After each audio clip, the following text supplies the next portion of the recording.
Hey everybody, this is Shawn. This is Braden. This is a quick ad here before we start our show. Yes, we got to pay the bills too, and we're fortunate to have a couple sponsors. And and one of them is a T-shirt giveaway from the Guitar Repair Center. This guy's the best. I've been using him for a long time. So go to our Facebook page, the Psychology of Lickage Facebook page. Go share and like the T-shirt giveaway post. And we're going to be announcing that in a couple weeks.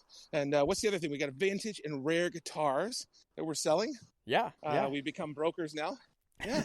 So what's the guitar of the week? What's the one this week? So the guitar of the week this week is the Homer Haynes limited edition Stratocaster, built in 1988, and it's absolutely beautiful. It's a run of 300, and it's almost got like a gold color to it. Oh yeah, it's just beautiful. It's modeled around the 57 Strat. They're very rare. It was one of the first Fender custom shop guitars built. So if you want to find out more, go to the Facebook post. You'll see a picture of it, or I think you'll put it up on Instagram as well, right? It'll be on Instagram too. Yeah, go check it out. And on with the show. Hi, this is Shawn Meehan. This is Braden Williams, And you're listening to The Psychology of Lickage. Back once again, episode number 9. Yes, it is. Yeah, I can't believe it. It's like we're still going, and people are still. We haven't been shut down yet. And doing interviews. Yeah. It's like I can't believe there's still all this interest. It's really neat, man. It's I know, it's so cool. I'm having a great time. It's fun. It's awesome. So I guess this is just we had such a long conversation. We must admit it was a little self-indulgent, kind of a free lesson. I'm not gonna lie. That's what it felt like. How about you? Well, it was a free lesson for us, but then a free lesson for everyone else too. Oh yeah, this guy. We did all the work. This guy's a monster. He's one of the few. He's one of the few musical doctors in the world. He is a monster player. I can't say enough good things about him. Let's go to part 2 here, and then we'll talk about it afterwards. Yeah, here we go.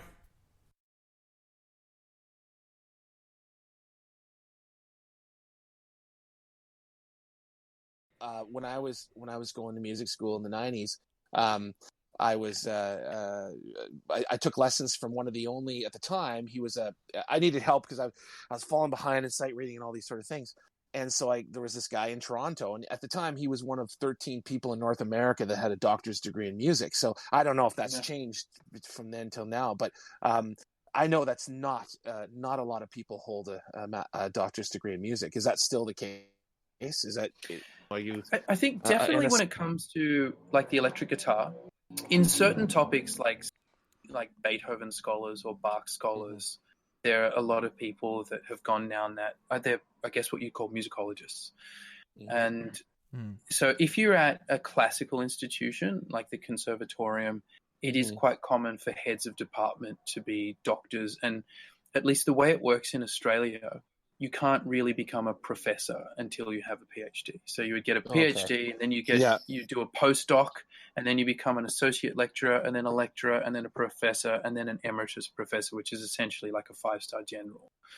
Whereas I think in America, I've heard people talk about like, oh, I'm a professor at Berkeley, and they won't have a PhD. It's more like just the term for teacher, I think. So it is quite common in classical music, but if in sort of popular music worlds, it's still quite rare. But I think you were asking before, do I see myself going into university to teach? Yeah, I would love to do that.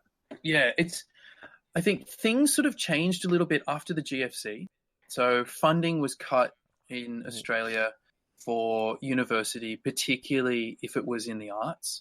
And so it made it harder to get like a tenured position. So I still do lectures at university. I do guest lectures at Sydney University and different places. Wow. But the thing that it's always been tough is the university year is so short. I think it's like 10 weeks semesters, of which there's only 2. And they tend to only hire you, for that duration. You might have like a 0.3 load or something of work. So that means for the remaining weeks of the year, you're unemployed essentially. Whereas teaching guitar online or at schools, I can be employed of many more weeks per year. And so I've never actually been offered a contract at a university where they've said, look, we can offer you a full-time position. So, you don't have to spend the remaining 21 weeks of the year or whatever trying to find a job. And that's, I think, the thing that's kind of really, I guess, halted it. And the other thing too is, in order to really work your way up and become an academic, you've got to move around a lot. And when I was working on my PhD, I was kind of really sort of, letting my roots sort of sink into the Sydney scene and like getting a bit of a reputation and being known.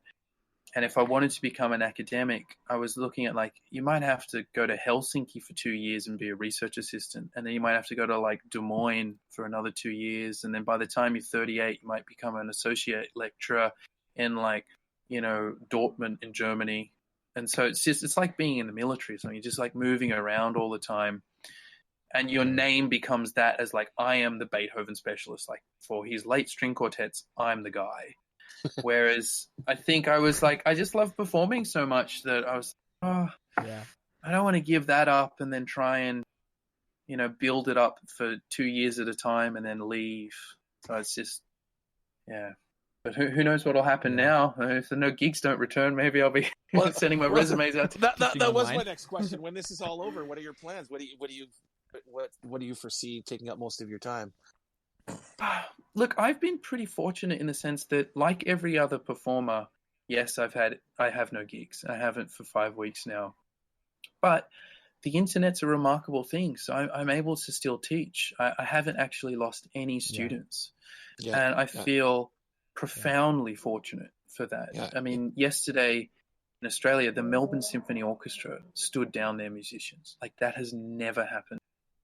And orchestral musicians, they're immune to things like this. Like when you meet them, they're a different type of musician because they have that security of getting their $150,000 a year plus sick leave and superannuation and all the entitlements, that there's just this safety net, I guess, of privilege that's built into an orchestral musician, that when you're like a cockroach like myself that's just like fighting for scraps, you've got to have several baskets, you know what I mean? Like, have some students, have some sessions, have some lecturing stuff.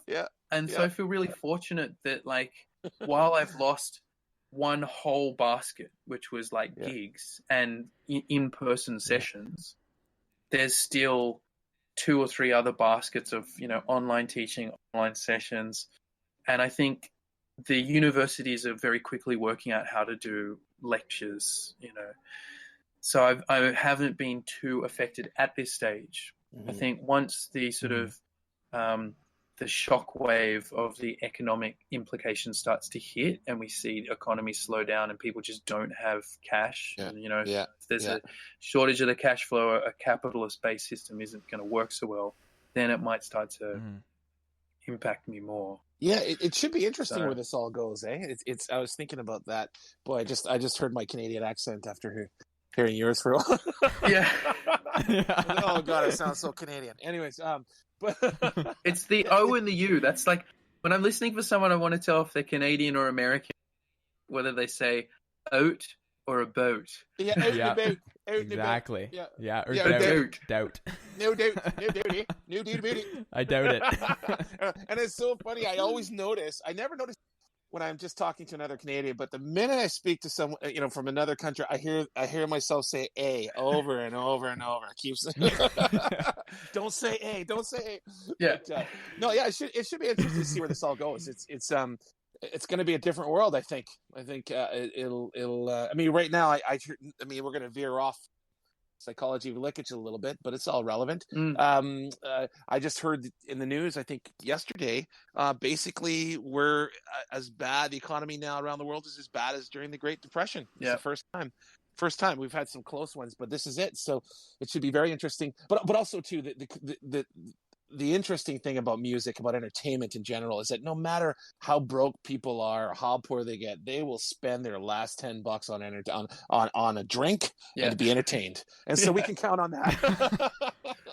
That's great. I think, and you've seen like just how adaptive people are. I mean, instantaneously, it was probably about a month ago that the Australian government said, okay, like pubs, clubs, venues, churches, they shut down. And within 12 hours, there were just musicians that were doing like live stream PayPal stuff. And obviously, like, you know, necessity is the mother of invention, and desperation, I think, is an even better mother. Yeah. But already, like, you've seen these online festivals, and I think a lot of my friends here work in the industry side of the music scene, and it's interesting talking to them. I think that's the aspect that's going to really be hit. Like what I was touching on before, I've been very fortunate in the sense that, you know, I'm not signed to a label. My income wasn't derived from playing major festivals and releasing records. You know, it's just been a hodgepodge of like what I said before. I think if you were one of those people that relied on like, okay, well, I had a US tour booked and I was going to go to Europe. I mean, international travel, at least for Australia, it's not looking like our borders are going to open until the vaccine comes. And that could be 18 months away. Yeah. Same thing. Our leaders are saying the same thing. Yeah, for sure. And I mean, it might be 18 months to develop a vaccine. It might be another 6 months before, you know, a herd immunity appears in Canada or Australia. And by that point, promoters might be bankrupt. So you might find that people just end up saying, like, we can't afford Bruce Springsteen. We can't, unless he really drops his feet. So we're just having these really small gigs. And I think that, again, like what I was talking about being fortunate, the first gigs that are going to start up in Australia will be small club gigs like the ones that I do most of the time, like 50 people in a jazz bar. Yeah, exactly. You know? Well, you know, it's funny. You touch on something. I think it's going to, because of the nature of the music business, it's changed a lot, obviously, since the internet came along. And I think it's still trying to figure itself out, and it's still trying to figure out how to get, you know, the big company is trying to figure out how do we squeeze, you know, revenue.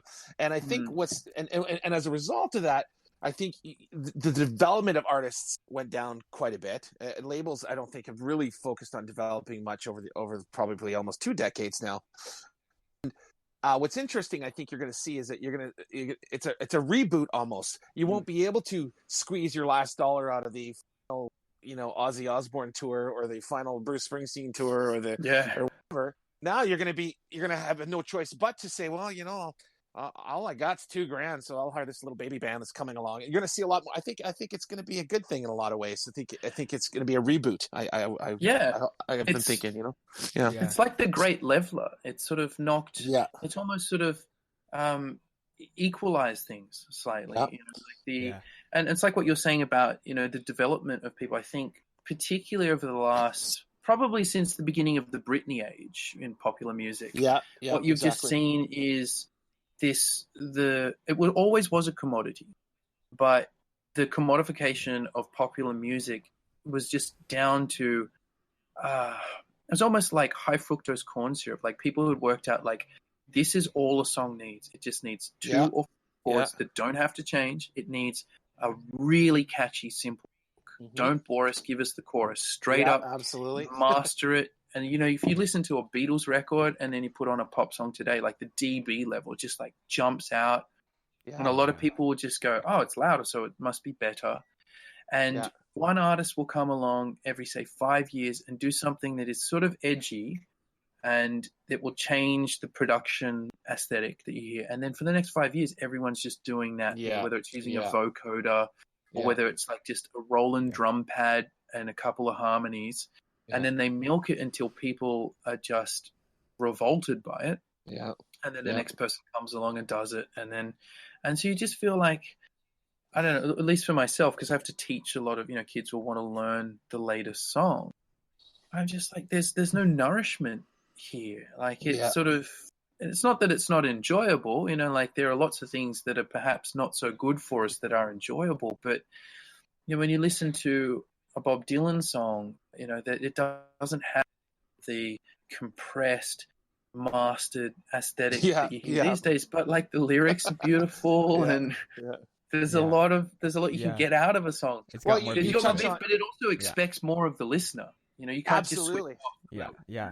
And I think that's going to happen again. I think you're going to see an era of going back. And my favorite era is well, I'm torn between the 60s and the 70s, but the 70s is my favorite era when I think about music. And that was a time where a lot of rules were being broken. There was no MTV yet. It was all about the song. You know, the best song won. and I mean, I don't think bands like my favorite band, the Eagles, or one of my favorite, would have died in the 80s. They would have never had a chance in the 80s. You know what I mean? They're shoegazers. Basically there was no glitz to it at all. But well, I mean, I think you're going to see that again. I was talking to a friend about just the Eagles the other day, saying that Hotel California would never be a hit these days. I mean, the intro's like a minute and 42 seconds of just chords. Yeah. Which is fantastic. Yeah. Like, it sets the scene, and then in the repeat, the Hammond organ comes in with the slow rotation Leslie. And like, it's wonderful and marvelous, and it sets you up for an experience. But these days, like, kids, I think ever since the iPad generation came along, where there's this on-demand, like, if I don't like it, just swipe right, or people just don't have tolerance for anything that isn't instant gratification. And it's sort of what I was touching on before about, when I practiced as a kid, like growing up in Australia, and I'm sure it's the same in America or Canada in the 80s and the 90s, it was like you had a VHS of The Lion King and Cool Runnings. If you didn't want to watch them, that was it. It was too bad. Well, I mean, that's why I spent so much time in my bedroom with a guitar, because there was nothing else to do, really. Like it was just either go on BMX, go down to the 7-Eleven. Okay. My buddies are playing arcade. I found that boring as hell. Back to my bedroom and just play guitar. Whereas nowadays, but we actually we talked about this in one of the episodes where, in some ways it's really good, and in some ways it's really bad. Like, I wish. I mean, I'm sure you do too, Zane. I mean, I would say Braden is quite a bit younger. He's part of the YouTube generation. He can't, 8 years old. He's watching YouTube videos, right? So I wish I had that access. At 8, 12, 15, 17.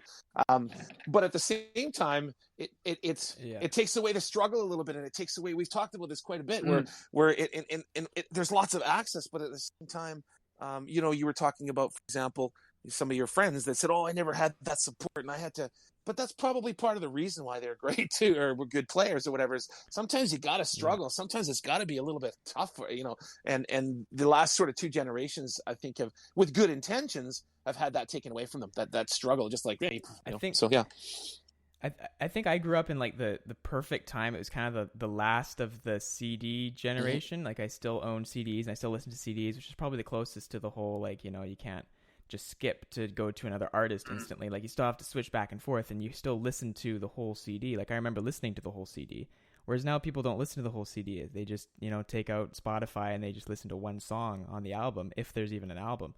And so I think I was, because you know what they say, you learn, like, there's like an imprint on you from like when you were born to like the age of 6 or 7 or so, I think.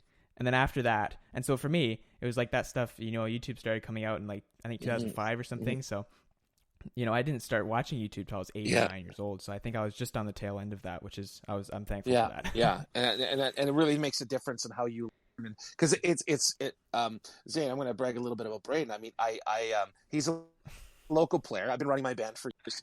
And I was looking, our longtime banjo guitar player, backup singer, sort of multi-instrumental of the band had quit. He'd been around for a while. And so I started looking around, and I saw this video of this kid playing. He was, I think, first he was 17 or 18, and I went, but he has such a nice old school feel, which you do not find with young players, right? He's a big Stevie Ray Vaughan fan, and for me, which will touch, I guess I'm going into another question, is for me, when I listen to a player, to me it's about, I don't really care whether you can shred or not. I don't really like. I love, one of my favorite players is Billy Gibbons, and to me, he's not much of. I've seen him live recently, and boy, he barely plays his 3 licks, but man, does he play them well. Like with so much feel and tone and everything. So, and so that was an unusual thing when I stumbled across Braden. I kind of went headhunted him. I tracked him down through some friends, and I got to get this kid in my band. And the reason was not so much because he could play Ice Cream Man and all these things. It was because the way he makes the evoke emotion and sort of they, like you say, the way it expresses, the way the expression comes through, and that's one of the things I liked about your playing as well. It's just like, it's not just I can tell a lot of stuff, and that's great, but it's also too how it's played and how smooth it is, and the approach. So again, no question, just an observation. But I think that's a really important thing. Like, I see it. There's a lot of people, particularly in I would say like the Instagram generation, where you see a lot of people putting up them playing like a whole transcription of a song. And I'll watch it through initially and go, well, like, it is impressive. And it's actually quite useful as an educational thing. You go, oh, this person spent the time to learn the fingerings of whatever song it is. But then I'm like, do I want to listen to, Guitar Man 58 play Pride and Joy? Or do I just want to listen to Stevie Ray Vaughan play Pride and Joy? Like, yeah, exactly. What would I rather do? And you Yeah. find that there are some people who get really caught up in doing, got their 1 minute of video time and doing lots of flashy stuff. And it's almost like watching a circus trick. That is cool, like you get served a video on more YouTube. More like my videos. No, I was kidding. Sean, we're exposed. I've been exposed. I think he's talking about my videos. I feel attacked. But like you were right. I mean, at the end of the day, it's melody. Like if you don't have, and we're storytellers. That's really essential. We're non-verbal storytellers. Mm-hmm. And if you don't have a good tone and you don't have the ability to tell a story, and there's more than one way to tell a story, then you're just not going to be able to engage. And absolutely. I think that having an arsenal of like licks and chops and everything like is great.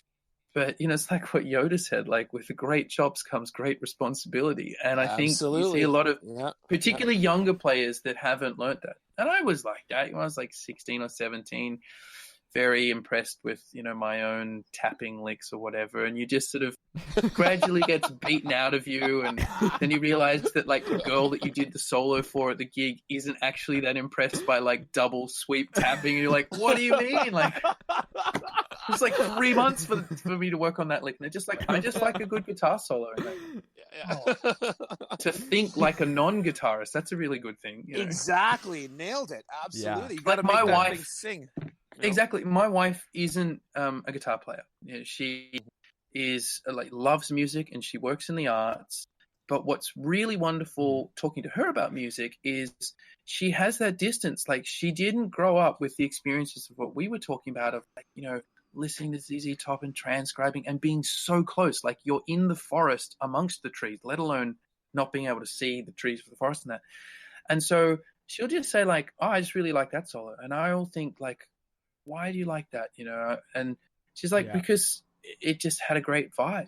And I think like, you know what? At the end of the day, that's all that really matters. Like absolutely, whether or not they played. And here am I thinking like, yeah, but it was a bit too Lydian, wasn't it? And there was also like, they should have bent this note. They could have done that. And the tone, like, I'm just not really into that tone. It's just like, it was a great vibe. Yeah. Totally nailed. Yeah, you're exactly. And before, I'm sorry, I'm gonna have to. We've been having these late dinners, and I know my family keeps. I'm sitting on the porch, and they keep looking through the window, wanting to interrupt me badly here. But I was gonna sort of end with another question. One final question is gig rig. What do you do? You have are you a gear hound, or do you keep it simple, or what's your rig rundown? I guess. Look, I've amassed quite a lot of gear over the years.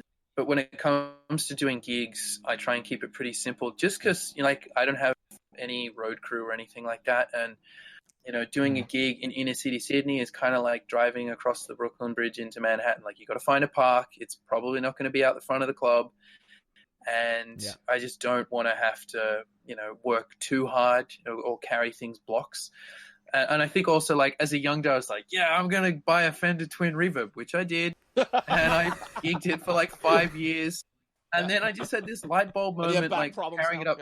Yeah, like carrying it up 6 flights of stairs and realizing that I'd never had it past 2. I was like, So, these days, like, I just have a simple pedal board, of which I don't really use. Like, in the last sort of year, I've just been, going, do I really need to bring that? It has like an overdrive and a tremolo pedal. It's got all of like the basic things that I might need. But if I'm just playing like a straight up country gig, it's hard to beat a Fender into a Fender. So I'll usually have my Telecaster. I mean, I got Les Pauls and Strats and I love playing them at home, but most of the time I'm just going to take one guitar. And for me, it's just like the Telecaster is the ultimate guitar. You can play anything on it, with the exception of what's Telly. What's the? Is it a modded Telly? Is it a stock one? What year? What era? It's essentially it's just like a custom shop, like 52 style Telecaster. Yeah, nice. But I put Joe Biden pickups, the Danny Gatton model. Yeah. I replaced the bridge. Yeah. One of my big grievances with Tellys is, you know how they have like ashtray bridges with the little wall that goes around? Yeah. I find that when I'm chicken picking, my hand position is different to when I would alternate pick. With alternate picking, my palm is lightly touching the bridge of guitar and it moves as if it was on like a camera dolly. When I chicken pick, I fix the palm of my hand just above the low E string and I reach down. And I found that the wall on the edge of the bridge plate, it was uncomfortable, would cut into my hand. So I got a non-ashtray bridge plate. So like a couple of little modifications, but essentially like that's the guitar that I do 99% of things on. Yeah. And the amplifier that I tend to use, 90% of the time is a Fender Supersonic 22, which is essentially like a deluxe reverb. But it's got a gain channel in it. So it does mean that if I want to get a bit of overdrive, and this time Fender like actually properly nailed the gain channel. Whenever they do gain, normally it's not so good. But this one's is really good. It's like I think a deluxe reverb, if you're a club player, like, let's say if you're a Nashville guitar, it's like the perfect wattage level because it's not like a twin where in order to get that perfect breakup, you're just going to kill people in the first sort of like 5 or so. It's not too heavy. You can put it to about 4.5 or 5 and it starts to get like this throaty breakup, but with still a lot of clarity and headroom.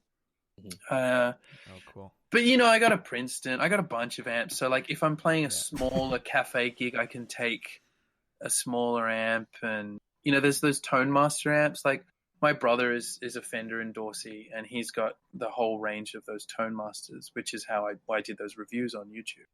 Yeah. And I was very impressed with them about how, like, just so light. And I know there's a bit of a backlash online about them not being pure, sort of valve amplifiers. To be honest, at a gig, I can't actually tell the difference. And, picking up this amp, it's like, I don't know, like 12 pounds or something. It's like, oh, yeah. As opposed Fender to were kind enough. Reverb. Totally. If they were kind enough to give me one for free, I would definitely use it. Well, we're live. gonna make sure we air this part of it. Yeah. Hint, hashtag Fender sponsor. But but yeah, no. What about pedals? Do you use much pedals? Do you have your favorite couple of pedals you like to carry with you? Or there would be two, like for a lot of country stuff, you can just go straight in, turn your amplifier up. It sounds great. Same with jazz. I don't think you really need anything. Yeah. But because very rarely will I ever play a gig that's just like straight ahead bebop. It's usually it'll be jazz and blues and country, and some of the songs in a 3-hour gig might be very purist, but a lot of it's a bit of a Gatton style stew, I suppose. So the two pedals that I would always bring, and it's just easier for me to bring my pedal board rather than take them off and have power packs. Is I always use a Boss DD3 delay. I find that having just a little bit of a slapback delay is nice. It just fattens the sound slightly. Sometimes, unless you're going for that mid-60s Bakersfield sound with like reverb saturation, there's that modern I guess like Brent Mason, Brad Paisley sound, there's a little bit of that slapback. So I'll have that.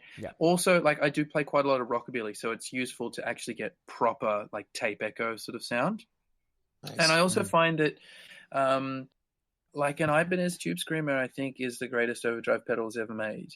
And I think it makes even a lot of clean sounds really good. So if I'm playing country music, I'll ideally turn my amp up till when it gets a bit of a throaty crack so that it's still, if I'm playing in a sensitive way, it's still crystal clear.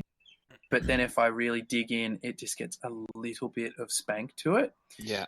But for anything else, like even if I was playing blues, like say Tin Pan Alley, a song like that, I would probably set my Tube Screamer, put it on, turn, like what Stevie Ray did, turn the level right up, turn the drive right down, and it just pushes the signal, and it almost takes a sound that is one-dimensional and just gives it like at least another dimension to it. I think sometimes, if you're playing a song like, Lenny, for another Stevie Ray Vaughan sort of reference, when you have a series of Fender amplifiers and a clean tone, and it's all about like a sensitive environment, then it really gets to sort of, I guess, like that's the feature, the beautiful tone. But if everyone else in the band is really going, what I find is that the clean sound, it just sounds, and it needs a bit of assistance. And that's why, when you get like Stevie Ray live, hearing him play with the tube screamer on, and he'll just roll his volume down, so it's still crystal clear, but like it's slightly different. It's not the Lenny tone, like when Chris Layton and Tommy Shannon are really going for it. Like he's there and he's keeping up with them with his sound. Well, what I find interesting, just to elaborate. Go on, yeah. We're talking about pedals. When I started moving more into the country world and trying to learn how to play country guitar and stuff, all guys and almost everybody, I'd look at their pedal board and there was a compression pedal. Usually they have a compressor. And I noticed that you haven't talked about that, or you haven't, and yet you have such, like, your tone is you got that spank, that really tight spank sound going, and yet you haven't brought it. So you don't lean on compression at all. You don't. I do have one. Compression. Oh, okay. It's funny, actually. I'm just in the process of uploading a review of my compressor pedal, because I've seen it's a question I get asked quite a lot. Do I use a compressor? Yeah. In short, I did about 5 years ago. I was playing in bands that were doing a number of like 90s covers, and so I kind of needed it for that sound. It's not my default sort of sound. I like, as I was saying before, like if you can get the right wattage Fender amp and just turn it up, I like that sort of sound. Yeah. But I've got a Keeley compressor with 2 knobs, and it's great. Like if you want that sound, that sort of very like early 90s Brent Mason playing on an Alan Jackson record, it's really good. And it sort of does make you play in a particular way. It's like, you get a Les Paul and you play slightly differently to have it on a Strat. Yeah, for sure. And there's something about like that compressed, tight spank of a Telecaster on the back pickup with the compressor. It's very percussive. It's like this beefy, percussive sound that you just want to do double stops all the time. They just sound amazing. Yeah. But I find that it is, that sound is kind of dated. I think that unless you're in a covers band doing like Brooks and Dunn and those early 90s sort of country artists, it does place you in that sort of sonic spectrum. I find that for me, I think when it comes to country tone, I touched on this a little bit. I put a video up on YouTube the other day about how to get into chicken picking, which is another question a lot of people ask me. Yeah. And one of the things that I think people need to make a decision early on is like, are you going to play with your thumb pick like Scotty Anderson or Brent Mason, or are you going to use a flat? Now, I'm a flat pick guy.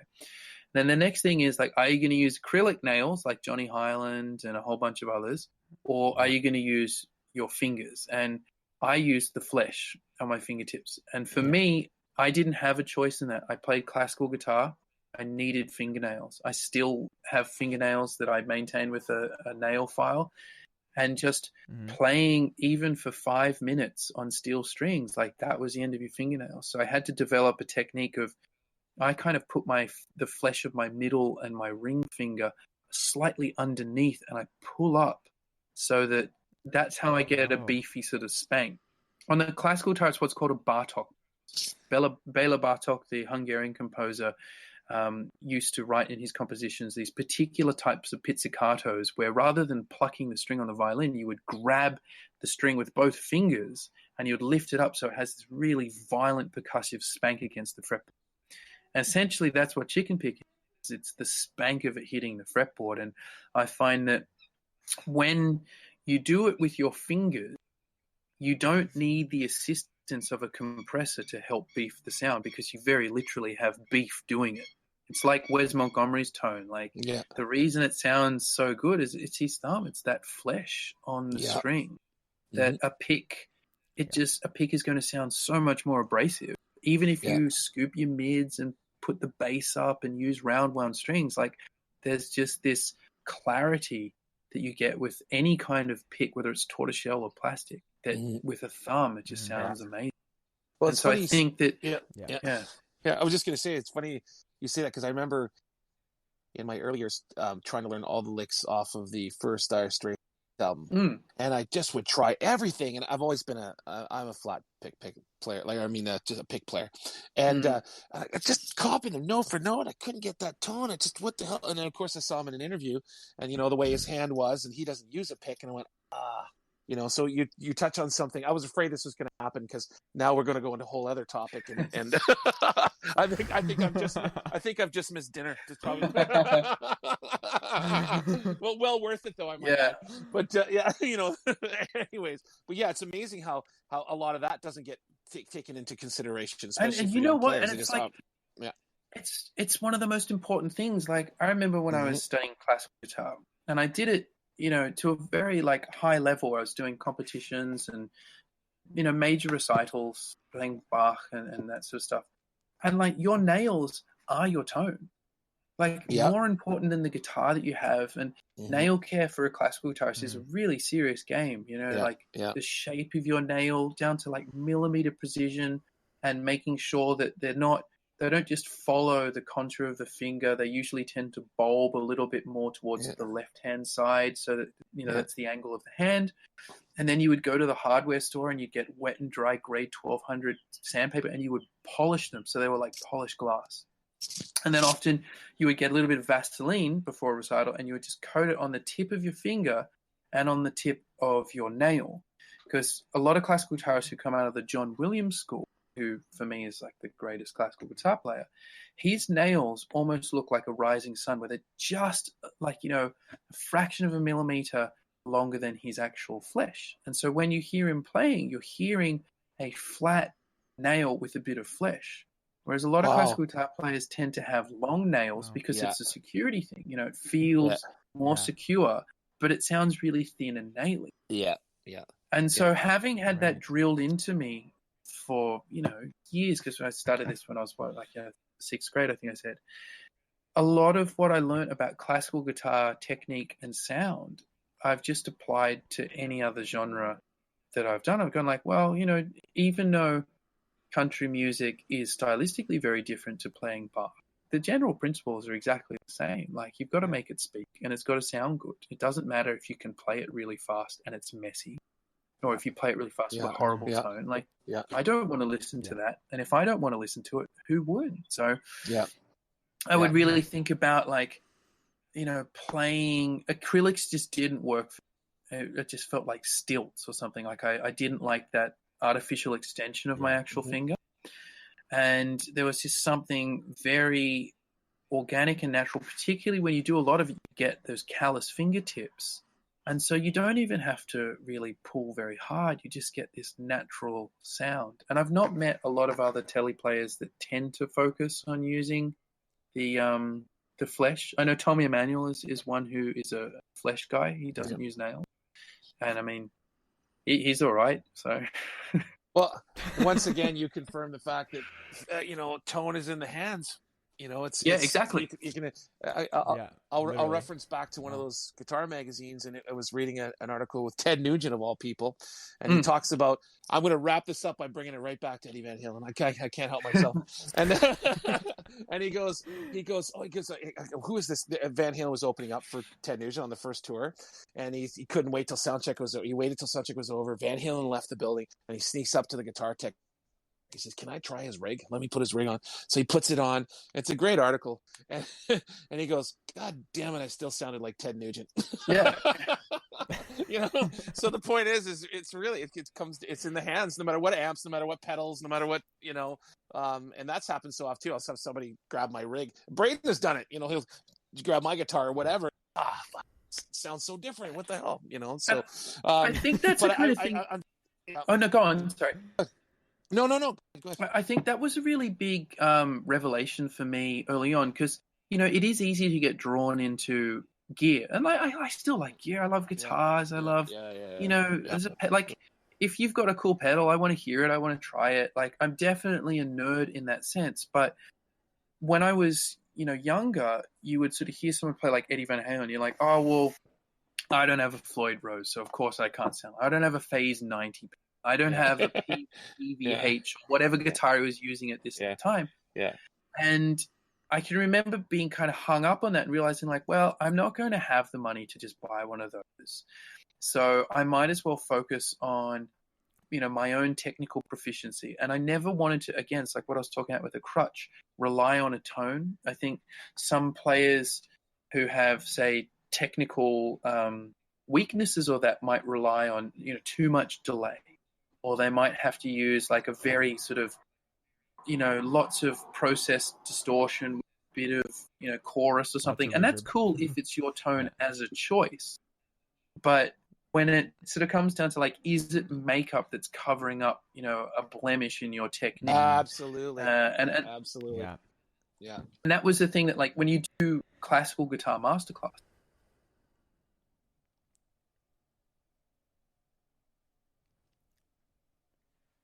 Brad, you there? Hello? Oh, we just lost him. I think we lost him. Yeah. Check to. Come back. Yeah. Oh, there you are. Yeah. Hello. Yeah. Here we go. And I think I was talking about masterclasses. Is that yes, my last exactly. thing? Yes, exactly. Yeah. And so you'd be playing for these, fantastic guitar players, and they would say, "Okay, that was really good. Now play that passage like this." And the expectation was that you could be able to play it any way they requested, and then you would, as an artist, make a decision as to how you were going to do it. And that resonated with my electric guitar playing. I was like, well, I really liked Paul Gilbert's playing when I was a teenager.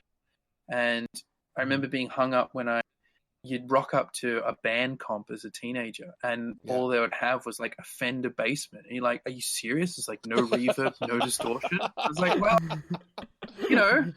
I'm pretty sure Paul Gilbert would be able to play the intro lick to Colorado Bulldog on that rig, so just do it,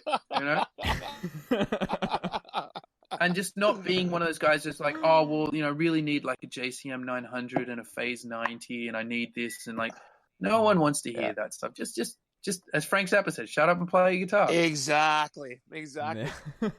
And it's unfortunate. I've got to take off, guys. I don't even know if there's anything left for me here. But yeah, I just want to say, Dr. Banks, thank you. It's been an honor. Hey, yeah, it really has been. Thank you for having me on the show. I really appreciate it. Thank you for the great lesson. I mean, podcast interview. Thank you so much, guys. Yeah, thank you, man. And thank you. I hope we get the chance at some point to meet you in person and see you play live. And if you don't come up here, hopefully we'll come down there, and we'll stay in touch. Thank you so much. It's been an honor. I'm sorry if I have to cut it short. It has been. I'd love to go all night. Thank you so much. Right on. Thank you. Take care. See you guys. Take care. Cheers. Bye-bye. Wow. What a great conversation. And it doesn't hurt that Australian accent just carries it along, doesn't it? Oh yeah. Yeah. I heard my so Canadian. Yeah. Yeah, my Canadian accent totally came through a few times. Yeah, I must have said A so many times, so conscious of it, But no, he's just, geez, what can I say? The guy's just an all-around player. I mean, when he picks up a telly, he sounds like Danny Gatton. When he picks up a classical guitar, he's one of the best in the world. Yeah, he kind of has that. Done it all. Yeah, he's kind of got that Gatton thing going on. That's kind of the Gattonism. For sure. Where he basically did. Sure. Well, he's a jack of all trades, but he's like super good at each one. Yeah, he's like blended in. Gatton did the same thing, right? Sort of pulled in from jazz and bluegrass and blues and rock and rockabilly, and he's done the same thing. He's a modern. Yeah, it's pretty crazy. And I hope the world will know more about him. I hope every guitar player in the world should check this guy out. Totally. Part of your learning repertoire. Yeah. Yeah, one thing I thought was kind of interesting. What did you get from this, Braden? Yeah, what did you get from it? What did you, what are the... What I found kind of interesting from the discussion we had was kind of how he kind of talked about how he got tired of just playing the three licks, because we have that three lick theory, right? Right. And I thought it was kind of crazy. Yeah, you're right, because I think he fights the three lick theory. I think that's what separates him from the rest of us is he fights it, and he does all kinds of things. When he talked about sitting there with a metronome and just forcing himself to play different licks over and over and not playing the same one and singing it. And his mission in life is to debunk the three lick theory. So totally. Yeah. He's doing a good job. Oh yeah, definitely. And then he fights the laziness, Yeah, exactly. Sorry. No, I was just going to say what I thought was kind of funny was, I thought it was kind of interesting because his parents were talking about how he should kind of branch out. He should get a degree in music and all that kind of stuff because he was just playing, kind of bar gigs, doing the, the three licks in bars and stuff. And I think he was pretty okay with that. But then he kind of talked to his parents about it, and his parents told him that he should probably go to school as kind of a backup plan. And that kind of allowed him to do a lot of different things. And, with the whole virus that's happening right now, it kind of allowed him to maintain normalcy. And he's not just dependent on live gigs, which is something that is basically out the window now. Well, yeah, now he can teach on all levels. I mean, the guy could, and I just watched the news the other day. I mean, it looks like I think pretty much all universities around the world are going to be online in the fall. Yeah. So he can sit from his home, play a little guitar, take a break, go in front of the camera, do a little, some sort of lecture on music, and I mean, he's definitely. That was a good move. That was a really, really good move. I did that to a certain degree. I went to college for a few years, and then of course I decided to go down a different route. But I think it just there's also the school of hard knocks too, right? I think if you want to become a world class producer, I don't think you're going to learn that at school. I think you have to go out there, trial and error, because there's just certain arts that you cannot learn from a textbook or from a lecture. I'm not saying don't do it. I'm saying I think it's great, and a big part of me would love to keep going. But I also, don't rule out the school of hard knocks too, where I know a lot of producers that are very successful did it for a long time, played in bands, wrote a lot, did a lot of demos, did a lot of records, and then they hit their stride, and there they are. So it's a combination of both. I think the I think sometimes too much emphasis gets put on going to formal education because. Besides being a teacher, what's it really gonna? They really don't care if you have a degree when you're going to auditions. They don't care. Yeah, you know what I mean? Exactly. And when a band wants to lay a few $1,000s on you to produce a song, they don't care. Yeah. They just care about what you've done. So you got to be careful. There's a balance there for sure. Yeah. When it comes to going to school, how I like to approach it is it's like, okay, what do I need to work on to be able to further me in just my course through life? And it's like, okay, I want to focus on this. How can that help? Like, what can I do to make that happen? Oh, well, going to school might be an option, So it just it's like a piece to the puzzle. So it just kind of makes you a more complete person. You know what I mean? Absolutely. Like for me, only reason why I ever went to school for anything or took lessons for anything had nothing to do with a diploma, had nothing to do with, I'm an entrepreneur, will always be one. I will never work for anyone else. I'll do it temporarily from time to time, but my goal is to be an entrepreneur. So for me, you're right. I did the same thing. I went to music school, not for the diploma. I went to music school so I could be a better musician, so I could be a better, more educated musician, so I could, and I'm actually contemplating, looking at a law degree online. I mean, figured if I'm not gigging, I might as well, go online and then once we do start gigging again, I can still keep studying, right? Yeah, so, totally. So I think education is plus it's a good discipline. I think if you want to be a great guitar player, you got to learn discipline, and you got to practice other types of discipline, not just playing guitar. Whether it's our bass player Jay. I mean, he's a black belt in Taekwondo, I think it is. I mean, he's a very disciplined player, but he also practices other disciplines to bring that to the table. So, but anyways, we've taken up so much time. I'm surprised everyone's still listening. So thank you for listening. Thank you. And stick around for next week. We'll have episode 10 coming out. You guys have been awesome. And send in your requests, your emails. Go on Facebook. Go like and share we still haven't given away a T-shirt, the Guitar Center T-shirt yet. So go like and share that post, and stay in touch. Yeah. All right. We'll see you guys later.